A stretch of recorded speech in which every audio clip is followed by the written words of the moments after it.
दोस्तों अभिनव अरोरा जो आजकल सोशल मीडिया पर खूब ट्रोल हो रहा है। दोस्तों हाल ही में न्यूज स्टेट के साथ हुए इंटरव्यू में ये साफ साफ देखा जा सकता है कि कैसे ये खुद को बाल संत कहने वाला इससे पूछे गए सवालों के सही जवाब देने में असमर्थ। आपको अभी सनातन का ज्ञान नहीं है, आपको अभी बहुत कुछ करना है, फिर आप जिस चीज का आपको ज्ञान नहीं है आप उसका प्रचार कैसे कर सकते हैं बेटे। दोस्तों आचार्य प्रशांत ऐसे ढोंगी बाबाओं पर, ऐसे माता पिताओं पर भी खूब बोलते हैं जो कि प्रसिद्धि और पैसे को केंद्र में रखकर अच्छाई का नकाब पहने हुए आम जनता को मूर्ख बनाने का काम करते हैं। जिस उद्देश्य के लिए तुम उसको नचा रहे हो कि वहाँ पर जाओ और शो जीत करके लाओ और तारीफ लाओ और पैसा लाओ, उस उद्देश्य का उसके मन पर असर नहीं पड़ेगा। क्यों अपने बच्चे की जिंदगी खराब करना चाहते हो? अब दोस्तों और कोई इंसान समाज में मूर्खता फैलाने का काम कर रहा है तो जरूर उसका विरोध होना चाहिए।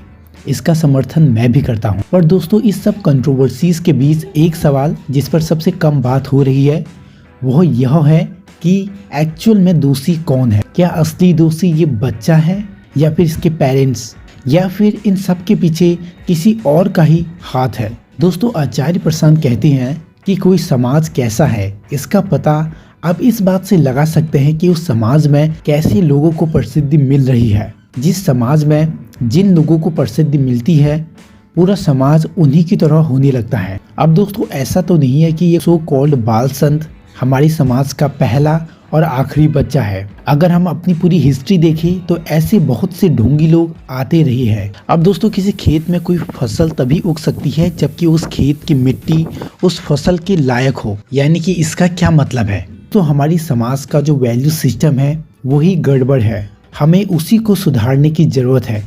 हम सबको बदलने की जरूरत है। अगर पूरे समाज में सुधार नहीं हुआ तो ऐसे ही ढोंगी बाबा पैदा होती रहेंगे। ये ढोंगी बाबा फायदा उठाते हैं। उनको पता है तुम किस बात से दबोगे। उन्हें पता है कि तुम्हारा मन अंधविश्वास से भरा हुआ है और अगर वो तुम्हें कोई पारलौकिक कहानी सुना देंगे तो तुम तुरंत दब जाओगे। ईमानदारी की तो तुम वैसे भी कदर नहीं करते। फिर कोई बेईमान आएगा तुम्हारे सामने, सांप उड़ाएगा और तुम उसकी खूब कदर करोगे। दोस्तों आपने पिछली बार भी देखा होगा कि कैसे हाथरस में 100 से भी ज्यादा लोग इसी बाबा को सुनने के चक्कर में कुचले गए थे। हम ना तो खुद में और ना ही बाहर के व्यक्ति में ज्ञान और शिक्षा को महत्व नहीं देते।